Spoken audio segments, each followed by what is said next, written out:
ஒரு சிறிய கிராமத்தில் ராமசாமி என்ற ஒரு படித்த அறிவாளி வாழ்ந்தார்.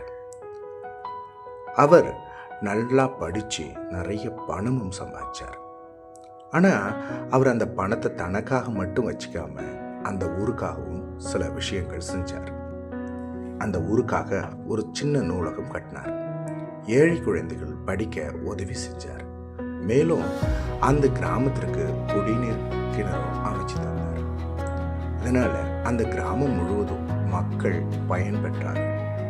அப்பதான் அங்க இருந்த ஒரு பாட்டி சொன்னா, நம்ம ஊரு தண்ணி போலதான் ராமசாமியுடைய செல்வம் எல்லோருக்கும் பயன் தருகிறது அப்படின்னு சொன்னார். இதைத்தான் திருவள்ளுவர் ஊருணி நீர் நிறைந்தற்றே உலகவா பேரறிவாளன் திரு அப்படின்னு சொல்றார்.